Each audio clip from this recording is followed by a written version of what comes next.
The road to WrestleMania is complete. WrestleMania is tomorrow. Aren't you excited?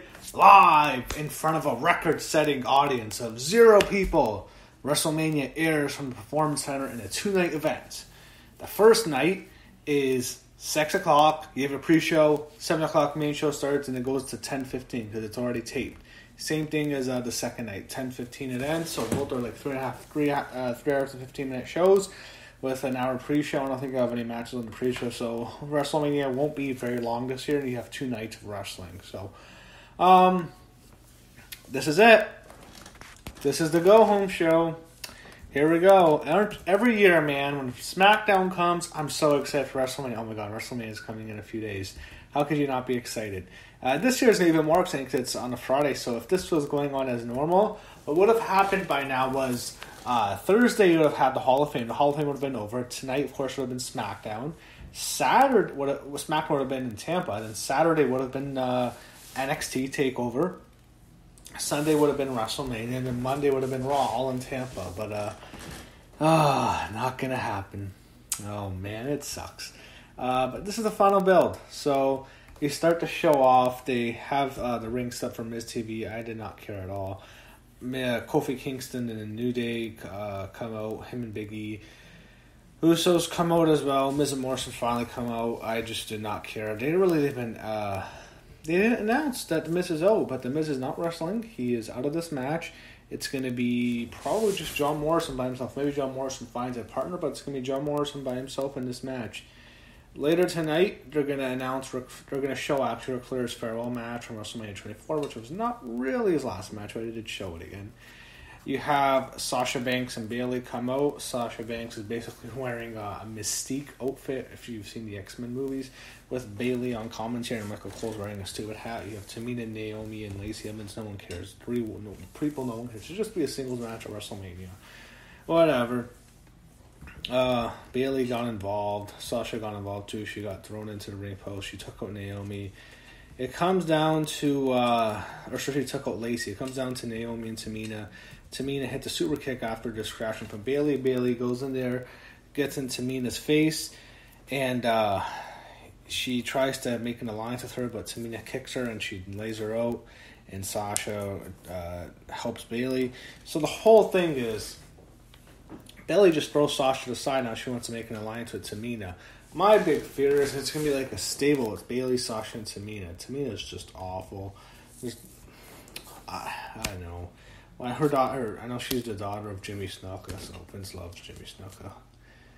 So they go backstage, they show Mandy Rose talking to Tucker, and all of a sudden static comes and they say the truth will be heard that flashes across the TV screen. It's like the Ali symbol.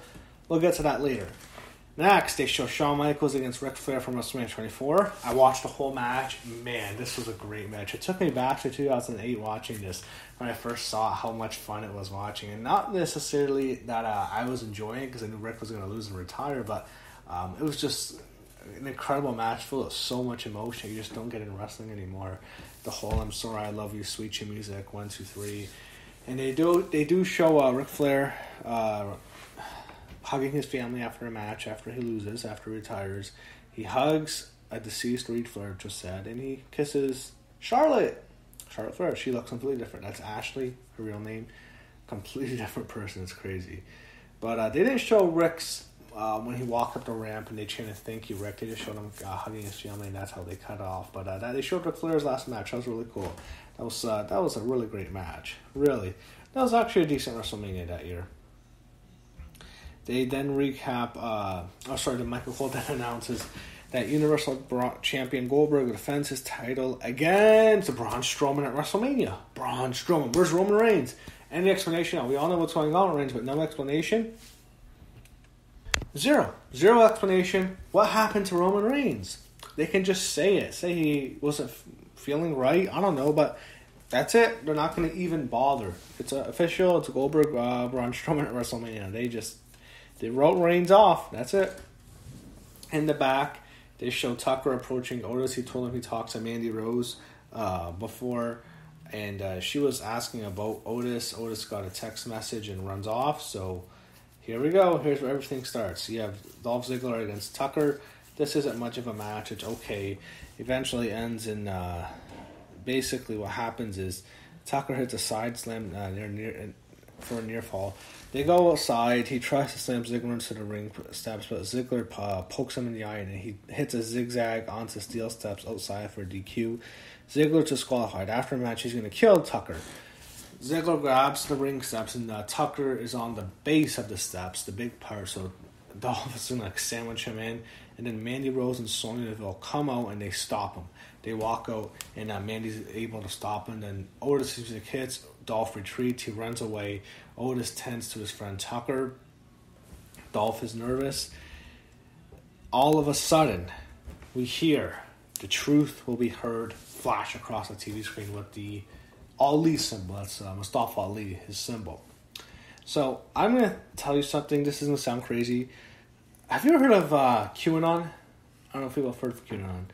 So, QAnon, The Great Awakening, it's an internet, I don't want to say conspiracy, but it's an internet belief that military intelligence has information that there's going to be all these arrests and, the New World Order is going to be exposed, which is never going to happen since they practically have control over everything, but that's what the whole thing is. And Trump is the savior. He's going to destroy the New World Order, and he's going to expose the radical globalists and all of them. And this just reminded me of that for some reason, because I sometimes read it, just something, it felt really inspired by that. The truth will be heard. It's very cryptic.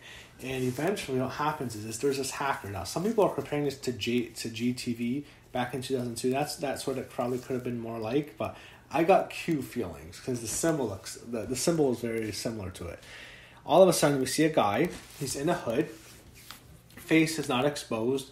And I don't think it's Ali because we saw his hands. His hands do not match Ali's hands at all. So maybe you can go back to Ali anyway, but his hands do not match Ali's. We don't see his face. He talks in a voice box. It's all dark. And he eventually says, the truth will be heard. He presses a button and they show footage from the shows back in February where Sonya Deville is sending Otis a text message through Mandy Rose's phone saying she's going to be late.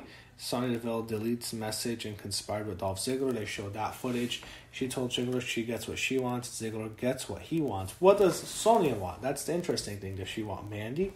Who doesn't want Mandy? That's what I think. Does she want someone else? I'm not sure. But what does Sonya want? Maybe she just doesn't want Mandy to be with Otis. But, why would she give Mandy to Dolph? That's the thing. So maybe it's just she doesn't want Mandy to be with Otis and she's just going to have her with Dolph because she hates Otis. I don't know. So, this was done really well. This was one of my favorite stuff. One of the best things I've seen on WWE television in a while. I thought this was awesome. I loved it. I watched it a couple more times after this. That's how much I enjoyed it. Mandy Rose is shocked. She walks away. Sonya Deville is trying to apologize. She tries to go after Mandy, but Mandy walks away from her.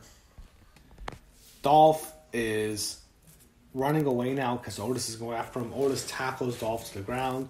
Then he retreats back and helps Tucker up. And Dolph runs away. They go backstage. Sonya Deville goes after Mandy. She tries to apologize to her, but Mandy just keeps walking away. Who is the hacker? Who is this guy? Some people think it's Ali. I'm not sure. I'm not sure who this hacker is. But this was an awesome angle. I loved it. I wish they would just do stuff like this for the whole coronavirus epidemic. Do stuff like this. I'm really interested in stuff like this. It's actually more interesting. Gets people talking rather than just being depressed about this. There's no fans in the building. Do stuff like that. Next, he had Daniel Bryan against Shinsuke Nakamura. A match probably should have happened at WrestleMania, but it's not gonna. Didn't really care much for it. Yeah, we knew who was gonna win. Obviously, Daniel Bryan and Nakamura have a decent matchup here. It goes on for a while. I assumed Daniel Bryan would win, but I thought probably DQ. So he has a label lock on Shinsuke, and of course Cesaro jumps in for a DQ. He beats up Drew Gulak. Daniel Bryan attempts a suicide dive, but Cesaro catches him and throws him into the announce table. They continue to beat down Bryan and Gulak. Cesaro hits a neutralizer, and Nakamura hits a Kinshasa, and they held Bryan, who's just defenseless, and Sami Zayn hits a haluva kick, so Sami gets the upper hand. So maybe that means Daniel Bryan's winning, but I don't think that really matters much. Then they go to John Cena and the whole Bray Wyatt Firefly Funhouse segment. John Cena is going to accept. He buries Bray for a while. And I heard John Cena on Corey Graves' podcast. I thought he was insufferable. I don't know. I found him so unlikable. Just so, there's something about him. Lecturing people, lecturing the wrestlers. He just doesn't seem like a person. He seems like a robot. I thought he was awful. Anyway, he mocks the Fiend. He says Goldberg exposed him. He supposedly said more stuff that got cut out. He's ripping into this guy really bad. And then all of a sudden, the puppets appear at ringside. The Rambling Rabbit notes that Cena's going to play with them forever in the Funhouse. So is Bray Wyatt going to turn John Cena into a literal puppet? Rabbit becomes scared and says he's here. And they show the puppets all at ringside, which is cool. And the lights go out. The Fiend is standing in the perch area. Cena and the Fiend have a stare down. Cena's not backing down. All of a sudden, the lights go out and the Fiend appears next to Cena. And he says, "Let me in." That was like a cool jump scare you'd see in a horror movie. That was pretty cool. The lights go out again. They come on. Cena's standing in the ring alone, and that's how SmackDown ends. So it's official. It's a Firefly Funhouse match, or I just think it's just a Funhouse match. John Cena, Bray Wyatt. I guess they can do Funhouse mirrors and have like a clown type match, but that was SmackDown. I really loved the whole the revealer, the hacker, the person who is behind it's going to be interesting, but maybe it continues. Maybe it's like could be GTV, but I think there's more to it. I thought I thought QAnon. I don't know. I thought about that. Some of you might think I'm crazy. I'm not saying I'm a believer in the whole movement, the Q movement, but I think that's what I thought of it. Anyway, I like SmackDown, and WrestleMania is tomorrow, night 1, Saturday night.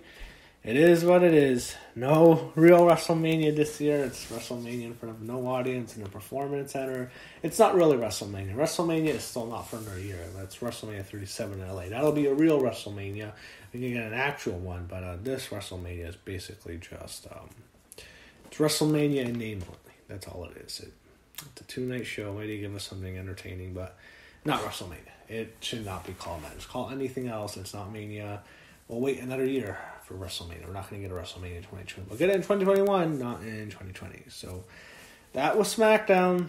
And tomorrow, I'll do my review for part 1 of WrestleMania 36.